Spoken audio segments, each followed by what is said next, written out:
Anyway, we're going to stick with New York City Marathon. There was a lot of drama away from the elites, and a lot of you listeners or watching on YouTube, you'll know what we're about to talk about because we've kind of said that we were going to talk about it earlier in the week on socials. I think that it needs to be spoken about, because it's a good talking point. I'm not going to make this a segment where, and I don't want to do this about any topic we talk about, where it's like just my opinion. I will give my opinion, but I also want to make it a discussion and kind of keep the floor open so that we can have a discussion about it. But I also want to kind of report about it. Like I want to state the facts of what's happened rather than just, project my opinion, because I don't think that's what this show is all about. With that being said, I haven't prepared sort of like certain things you research. I haven't researched this story too much because it's one of those stories that it was just in front of me. It was so there much of it. It was crazy. 48-hour period. I felt like I was there. Yeah.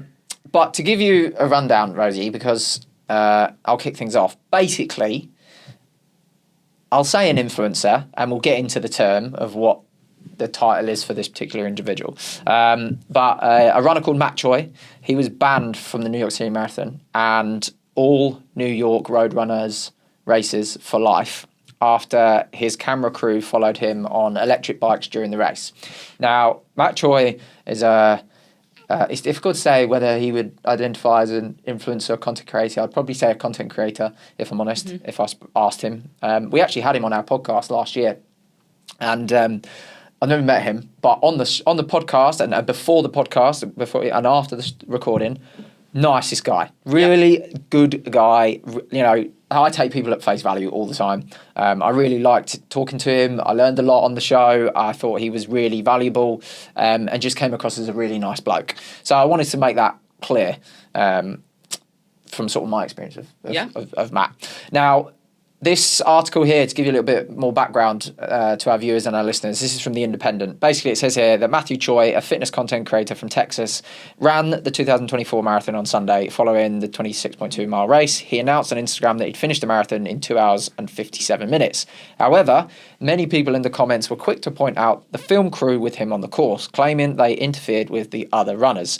One person said, and I quote, "I honestly don't understand why you need a film crew to film you whilst running a marathon.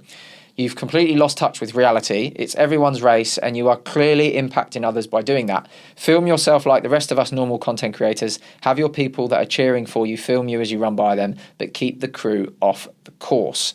Now, one other person commented, actually be a runner for the love of running. Put the phone away. Why do you always find a way to make influencers documenting their running constantly look bad? Now, since then, there was kind of a period where NYR, New York Road Runners, hadn't commented, hadn't come out with anything, and it was just a bit of people were just piling on Matt. Loads of people were in the comments. There was a thread opened up on Let's Run. There was a thread opened up on Reddit. Reddit was absolutely popping off, thousands of comments. And everyone was piling on Matt in the comments, but then also started to go after his sponsors. So Matt's sponsored by a footwear company called Kane, who I don't really know too much about their shoes, to be completely honest. And then his other sponsor was a company called Runner, who are a coaching platform, like an AI coaching app. And the founder of Runner was pacing Matt in New York. So he was there next to him. Yeah. So as the comments start coming in and piling on and on and on, it then starts to progress to piling on his sponsors, particularly Runner, because the founder was there running with him. So foul play was being called that they were in on it, or part of it. Now, Matt since then has come out with an apology video after being banned. So the New York Road Runners came out and basically said that we've banned Matt for life for all of their events, not just the marathon.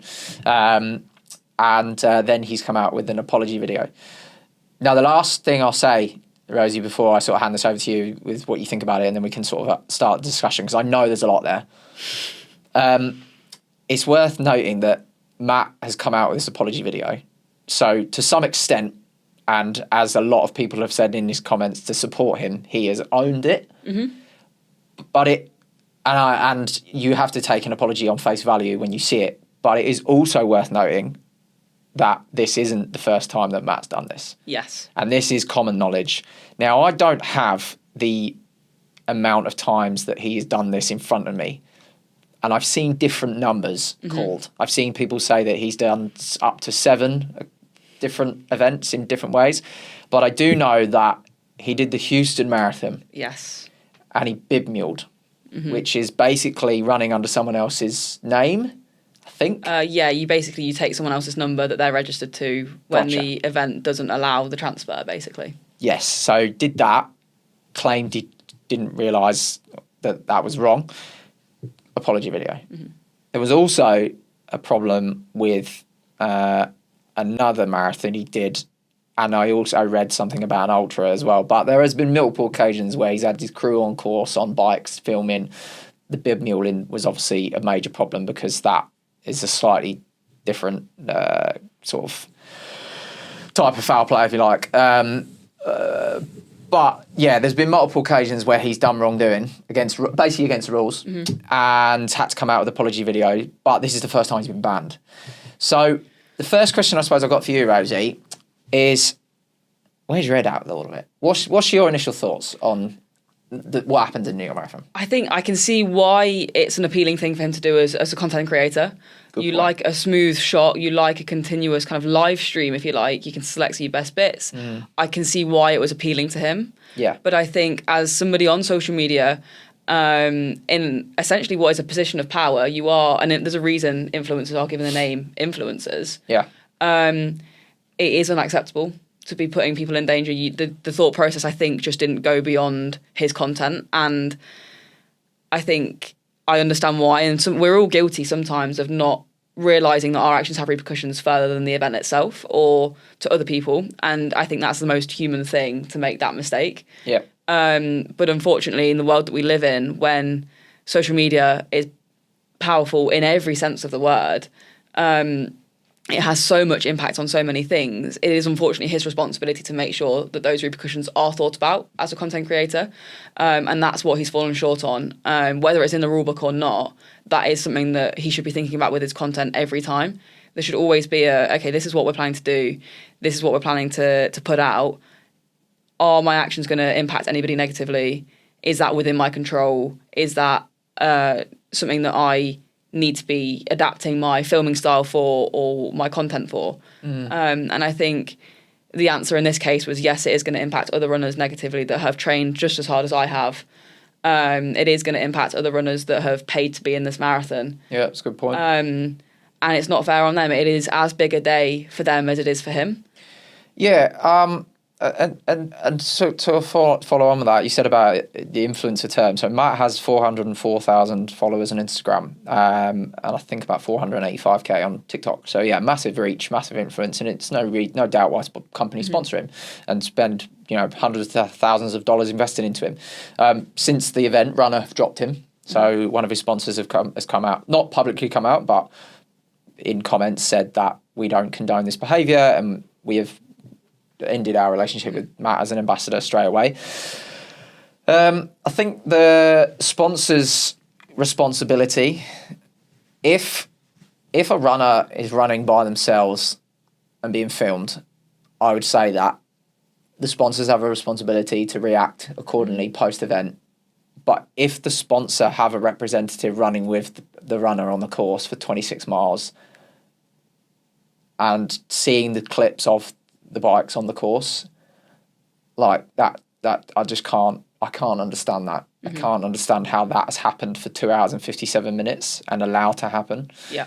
Now, the reason why this has become such an issue, not just because of all the things we've just discussed, but more specifically, was that the bikes were blocking water stations.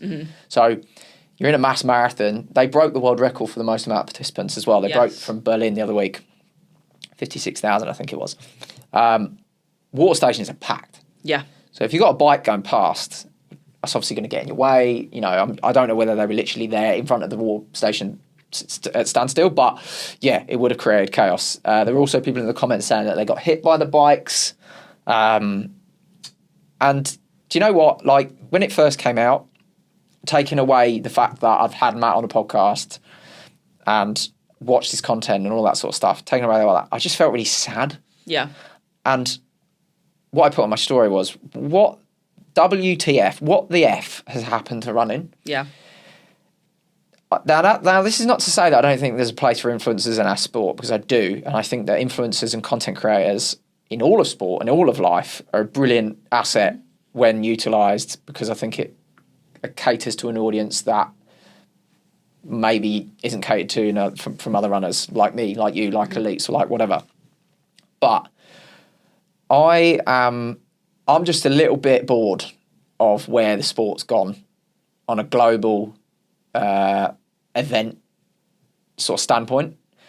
And I don't know whether this is me being a boomer or being a dinosaur, but I just can't be bothered with it. It's just really trashy. And I just think it doesn't really there's disrespect. There's so much disrespect with what happened on Sunday, but I think it's just a wider issue than just Matt. It's beyond the wider issue.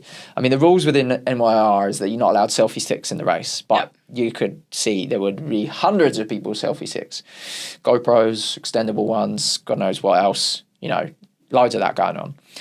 So how can that be policed? And ultimately, if we're going to make this a rule and we're going to ban people, then it needs to be policed, and it needs to ensure that that's clamped down upon, because the rules are there for a reason. I think there's a safety aspect as well that wasn't respected.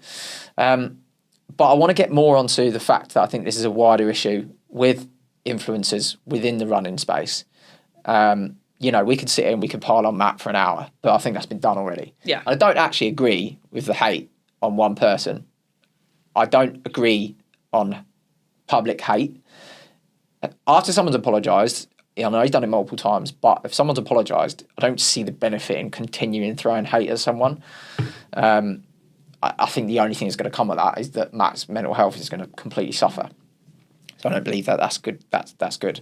But my issue, and this is one from my experience, is that I did Berlin Marathon a few weeks ago. It was 38k in the race, and I just hit the wall. I was in trouble. And it was me and this one guy. It was really split up because I was brought towards the front of the race. Well, top 200, so it was a bit thinner.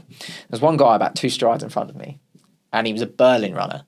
And all of a sudden, the crowd started going mental for him. And I think he was part of a Berlin crew. And these 2 guys, out of nowhere, run in between us. I had my head down because I'm chomping away. They're trying to get towards the end. They run in between us with selfie sticks. Okay. And start filming him. And one's behind him, so right in front of me, and the other one's next to him, next to me. Now, what came out of my mouth, I can't repeat, but that was just pure frustration that in that moment where I am 30k into a marathon, I'm hurting so much. And the last thing I want is a guy in jeans cutting me up, having to chop my stride because you're trying to film your friend. And it goes back to stay off the field of play. Yeah. In any other sport, you are not allowed to enter the field of play. So why has it become acceptable, which we're seeing in major road races, to have groups of people either filming on the course, trying to get as close to the runners as possible, running with the runners?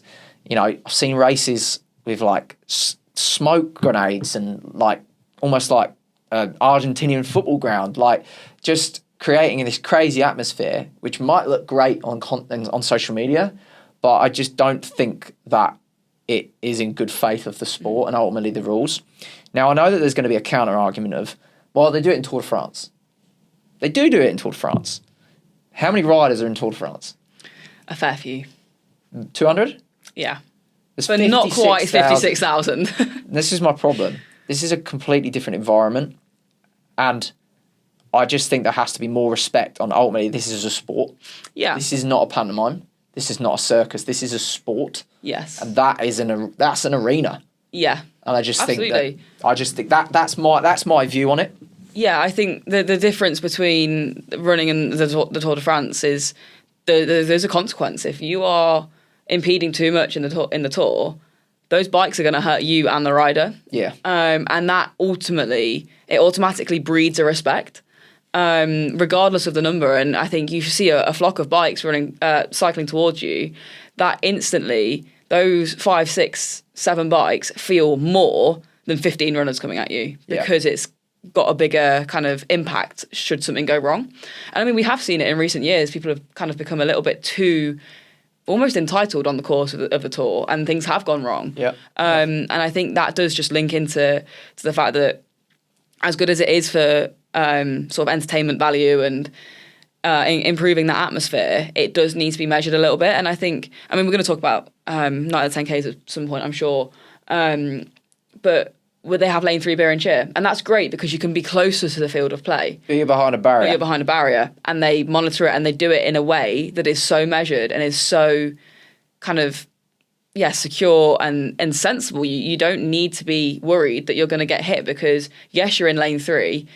Yes, you're really up close and personal with the athletes. You are in the race, it feels like, but it's safe.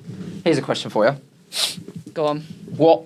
Why do you think the running community reacted so angrily to the Matt Choi story and his sponsors and, ultimately anyone involved? I think it's probably because I think as runners, we see ourselves as pretty equal. Such a good answer, Rosie. I wasn't sure what you were going to say, but I was like, yeah, that's bang on. Yeah. I think we enjoy consuming running content because we relate to it. It's the same for everybody. And your experience and my experience might be different, but ultimately our love for the sport is the same. And we both know that we're going and we're putting in everything. And we are equals in the sense that we work hard towards our goal. And you might run a sub 2:30. For all I know, I could run a 5-hour marathon one day. But we are equal. We are runners. We are putting the work in together. That marathon, same start line, is a level playing field. Yeah.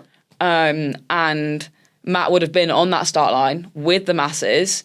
You are not an exception. No. And I think people have looked at it going, we've paid to be here. This is our spot just as much as it is yours. And I think that almost kind of entitlement, almost an elitist mindset has no place in sport anyway, but in athletics specifically, and marathon running even more specifically, it doesn't have a spot.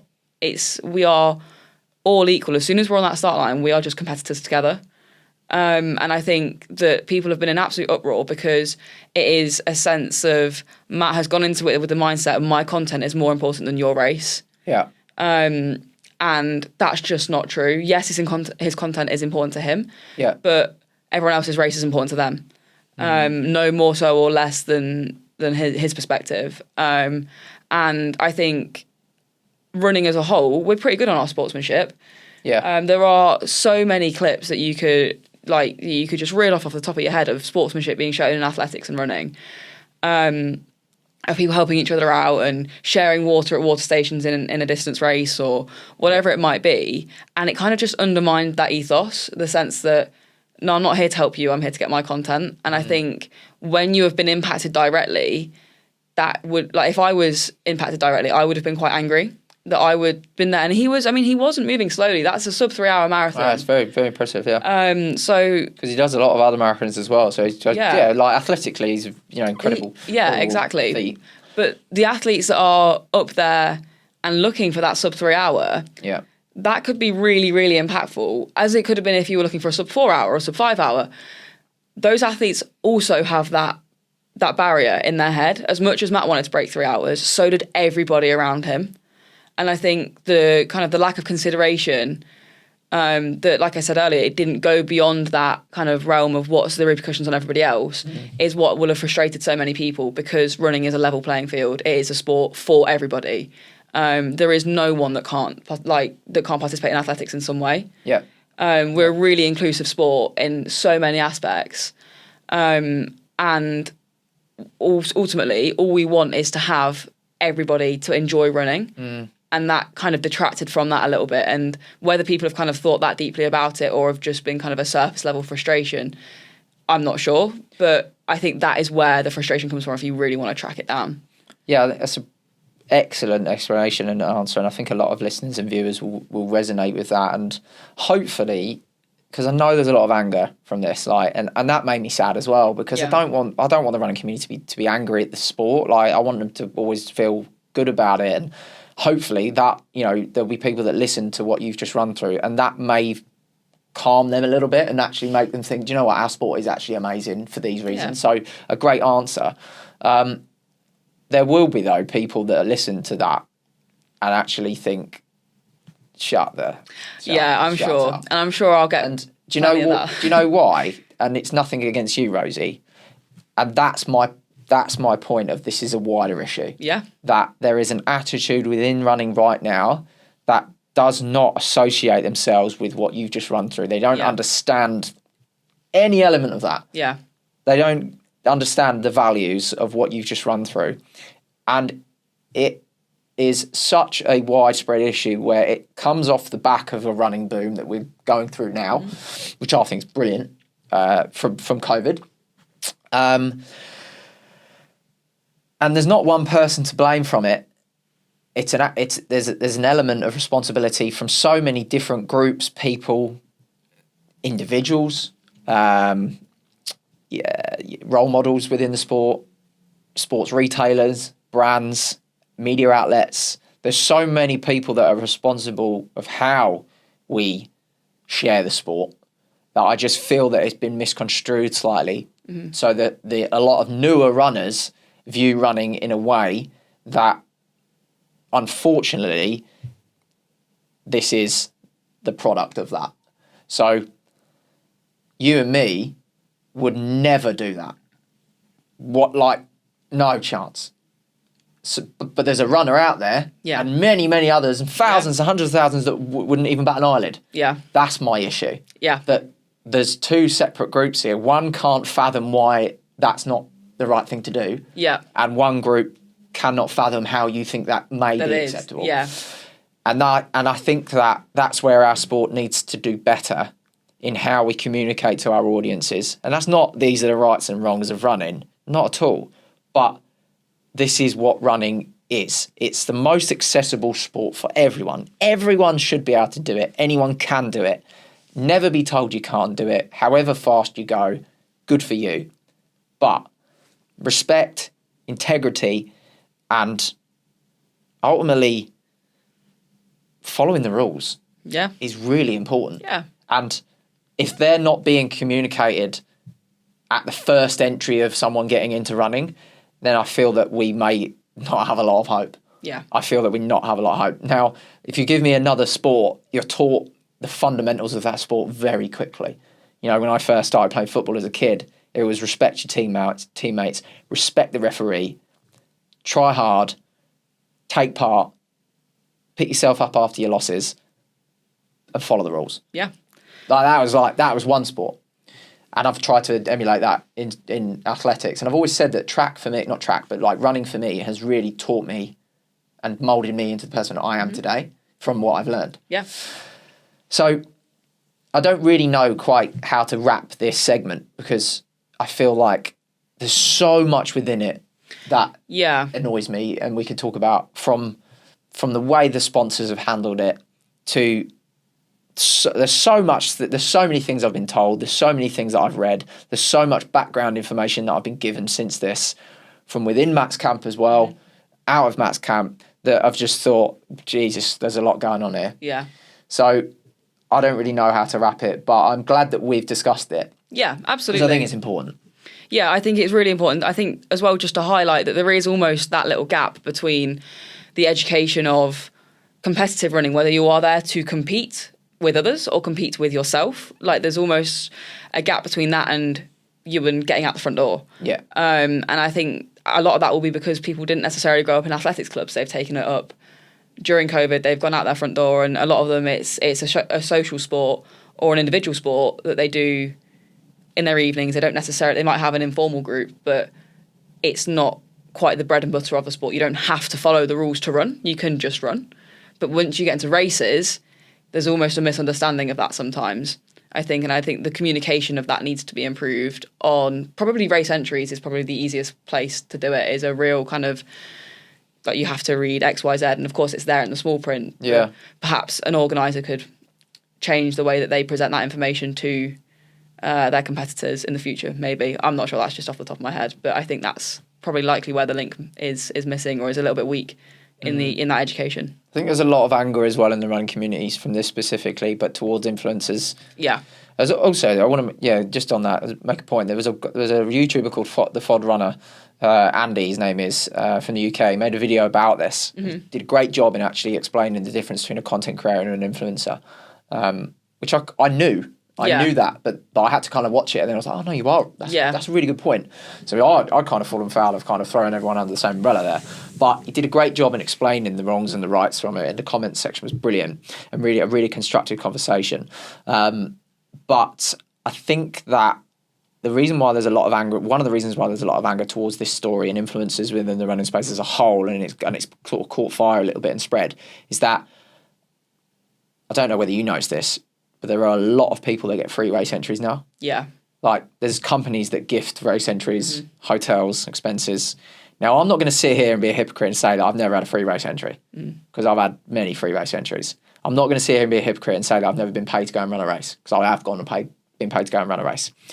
But where this anger is coming from is that if you are being paid to run a race and there's then foul play, I think where the anger is coming from is ultimately you are profiting from foul play within a sport that's giving you that platform.